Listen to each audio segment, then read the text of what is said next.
In the dawn of the universe, during those ancient ages, when the gods watched the world from the peaks of Olympus like a chessboard, the echoes of the first great rebellion had not yet faded. When Prometheus stole the divine fire from the sacred hearths of Olympus and placed it into the weary hands of humanity, he did not merely move an element, he challenged the absolute authority of the heavens. Mankind no longer feared the dark, they whispered their own stories by the fire. However, Zeus, the king of the gods, knew that the sweetest and most destructive form of revenge would not come as a direct assault, but as an object of desire. The punishment sent to humanity had to be in such a form that touching it felt like an honor, and possessing it felt like a divine grace. Thus, Pandora began to take shape in the marble workshops of Olympus as a flawless jewel of this sinister plan. Hephaestus, the god of fire and smithery, took earth and water by Zeus's command and gave it the most elegant silhouette of a woman. This was the first woman, not born of a mother, but molded by divine hands. Aphrodite added such a glow to her skin and such depth to her gaze that any mortal who looked at her would feel the desires in the furthest corners of their mind come to life. While Athena bestowed upon her the delicacy of craftsmanship and the agility of intellect, Hermes placed persuasive words, cunning, and most importantly, that famous fire of curiosity, which would spread through her veins like poison, into her soul. She was named Pandora, the all-gifted, but she was, in truth, a gold-leafed dagger plunged into the heart of humanity by Olympus. Her physical beauty was a camouflage. Her divine programming was a ticking clock of destruction, ready to strike in silence. When Pandora descended to the earth, she brought with her not only her enchanting beauty, but also a sealed ancient pithos, the famous jar often called a box. As Zeus handed this jar to her, he placed a heavy prohibition upon it.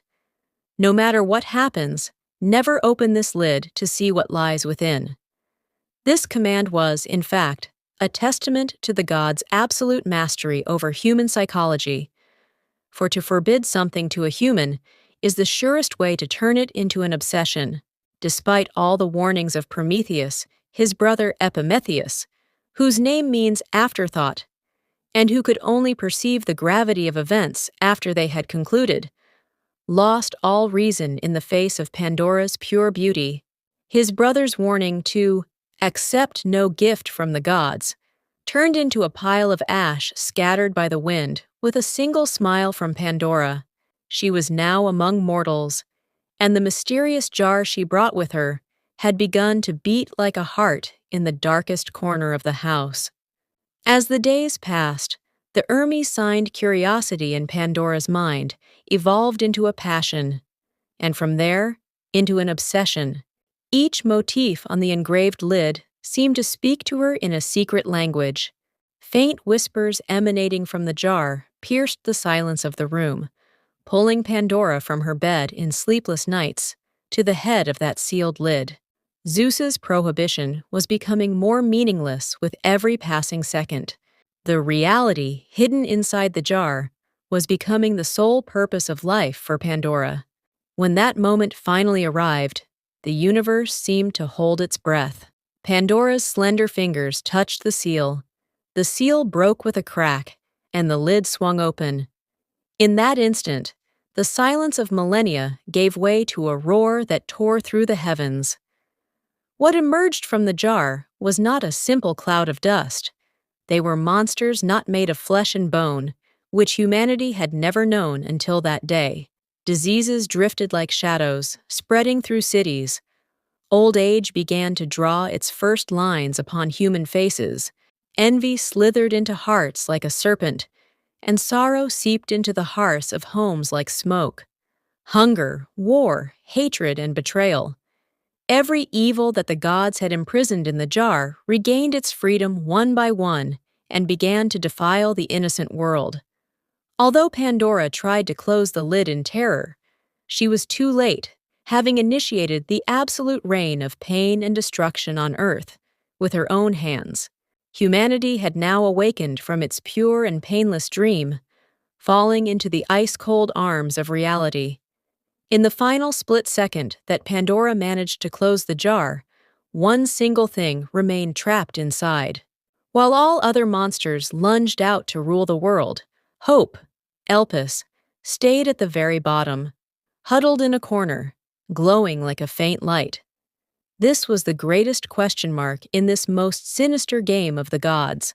Why was Hope among the evils?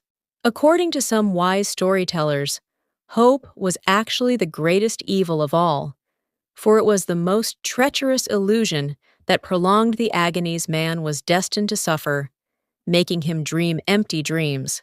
According to others, Hope was the only true kindness the gods did for man, for without it, humanity could not have survived even a single day against the dark army Pandora had unleashed.